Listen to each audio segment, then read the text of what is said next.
Secretary-na Sisipurgi fibam yengsinkhre.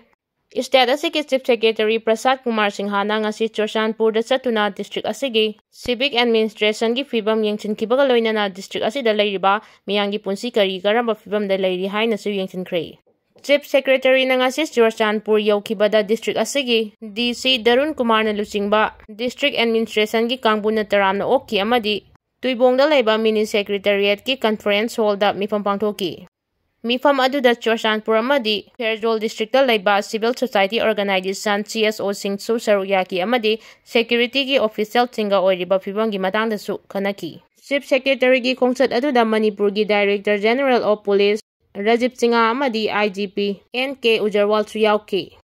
Khongchat aduga mari lainana Manipur da thokliba irang asina lanjena duna leiriba civil officer amadi medical gi mahiroi singa su unake. Chief Secretary na ngasi Churachandpur dagi Imphal da halaklaba matungda ngasi numidang wairam Delhi gi damak Imphal Twkhre haina pau gi likhun chingna phongdoragli. Manipur da matam sangna tongan ba capacity da bureaucrat officer oina tongan ba mafam singda thabak tawduna laglaba Prasad Kumar Singhana Delhi da matam khara central deputation da leirubaga handak Manipur gi Chief Secretary oina hablakpa matungda ngasi gi asina ahanba Churachandpur khongchatni.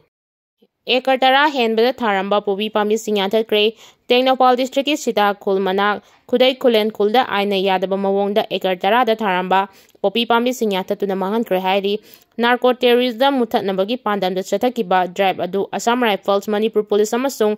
BSF ki apunba timnani narcotics ki mayokta zero tolerance policy lei haibadu security force singna amuk hana utkre miyamna su drug amasung insurgency ani gi marakta leinariba mari adu thadanaba hotnabada mateng pangbiyu hairi.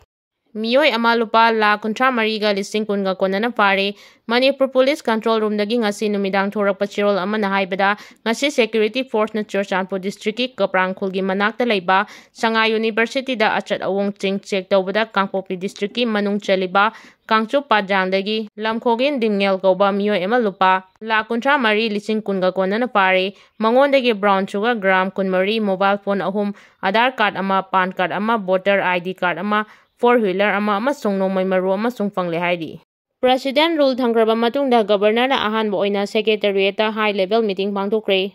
Manipur da hawkiba sagolte numitagi president rule thangkraba matungda ahanba oina Manipur gi governor Ajay Kumar Bhalana Babu Parada leiba all secretariat ki conference hall da chatuna high level meeting pangthokre. Adum oinamang mifam adugi agenda karino haibadudi sapchana haidokpa leitri. Manipur gi Chief Secretary PK Singha Security Advisor Kuldip Singha Director General of Police amadi atay makok thongba near official singna saruk yaduna pangthokiba mifam adu nungthilgi pung 3:5 rom tabadagi hawkibaga loinana tawrangna pung ama hena chathaki paugi likhun amagi matung inadi pangthokiba mifam adu Manipur government ki makok thongba officer singa sakangnabagi mifam amani governor gi maikaidagi officer singi mafamda misang mikhai naidana amasung pukjel chengna thabak tawnaba khangan ki hairi. Panba yabadi state asida president rule thangkraba matungda governor na president ki mahut sinduna state asigi administration paiba hawkraba matungda pangthokpa mifam ase ngasigi asina ahanbani. Tongan ba Facebook page tagi update lakotsage ngasi ayuk Myanmar Airforce na ningti turel mapanda leiba Kani Township ki manung chanba Mulu Haiba kun amada leiba terrorist ki warehouse amada airbombing tawduna thugaikre hairi.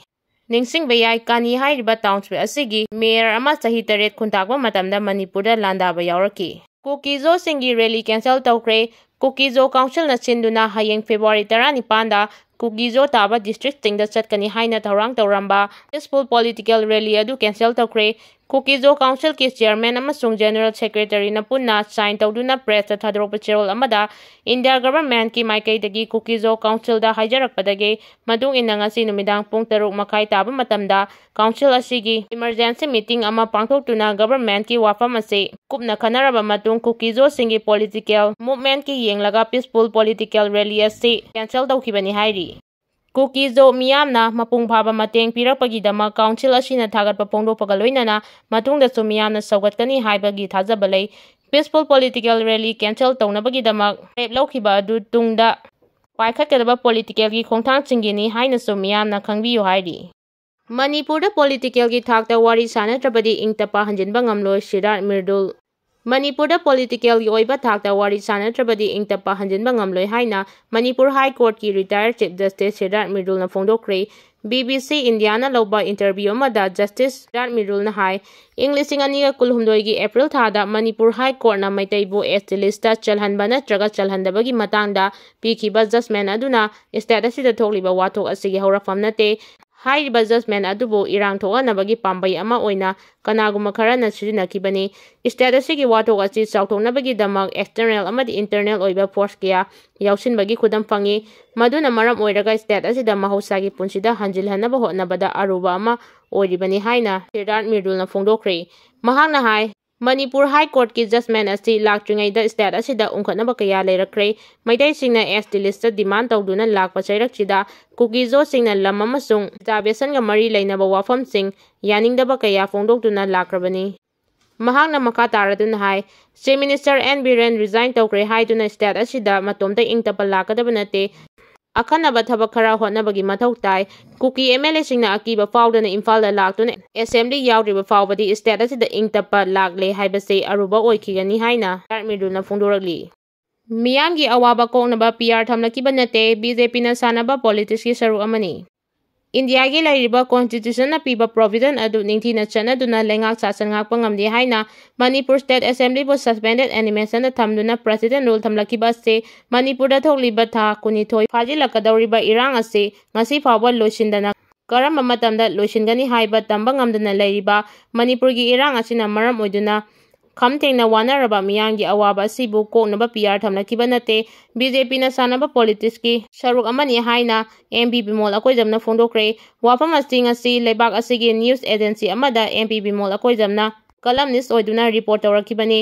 Report ꯑꯁꯤꯒꯤ ꯃꯇꯨꯡ ꯏꯟꯅ ꯃꯅꯤꯄꯨꯔꯗ India ꯂꯩꯉꯥꯛꯅ ꯈꯪꯍꯧꯗꯅ president rule ꯊꯝꯂꯛꯈꯤꯕ ꯑꯁꯤ ꯂꯝꯗꯝ ꯑꯁꯤꯗ ꯃꯄꯨꯡ ꯐꯥꯅ ꯂꯣ ꯑꯦꯟ ꯑꯣꯔꯗꯔ ꯂꯩꯉꯥꯛꯅ ꯉꯥꯛꯄ ꯉꯝꯗ꯭ꯔꯦ ꯍꯥꯏꯕꯒꯤ ꯅꯠꯇꯦ꯫ 2012ꯒꯤ ꯃꯦ 3ꯗꯒꯤ ꯃꯅꯤꯄꯨꯔꯗ ꯍꯧꯔꯛꯈꯤꯕ ꯏꯔꯥꯡ ꯑꯁꯤꯒꯤ ꯃꯇꯥꯡꯗ ꯁꯨꯄ꯭ꯔꯤꯝ ꯀꯣꯔꯠ ꯑꯣꯐ ꯏꯟꯗꯤꯌꯥꯅ ꯈꯟꯅꯈꯤꯕ ꯂꯩꯈ꯭ꯔꯦ꯫ ꯑꯁꯤꯒꯤ ꯃꯊꯛꯇ ꯃꯅꯤꯄꯨꯔꯗ ꯊꯣꯛꯂꯤꯕ ꯏꯔꯥꯡ ꯑꯁꯤꯕꯨ ꯂꯣꯏꯁꯤꯟꯅꯕꯒꯤꯗꯃꯛ ꯄ꯭ꯔꯥꯏꯝ ꯃꯤꯅꯤꯁꯇꯔ ꯅꯔꯦꯟꯗ꯭ꯔ ꯃꯣꯗꯤꯅ ꯃꯅꯤꯄꯨꯔꯗ ꯂꯥꯛꯄꯒꯤ ꯃꯇꯝ ꯈꯪꯗ꯭ꯔꯕꯁꯨ ꯃꯥꯂꯦꯝꯒꯤ ꯇꯣꯉꯥꯟ ꯇꯣꯉꯥꯟꯕ ꯃꯐꯝ ꯀꯌꯥꯗ ꯆꯠꯄꯗ ꯅꯠꯇꯅ ꯌꯨꯀ꯭ꯔꯦꯟ ꯑꯃꯗꯤ ꯔꯁꯤꯌꯥꯒꯤ ꯃꯔꯛꯇ ꯊꯣꯛꯂꯤꯕ ꯂꯥꯟ ꯑꯁꯤꯗ ꯃꯣꯗꯤꯅ ꯁꯥꯟꯇꯤꯒꯤ ꯄꯥꯎꯖꯦꯜ ꯄꯤꯔꯤ꯫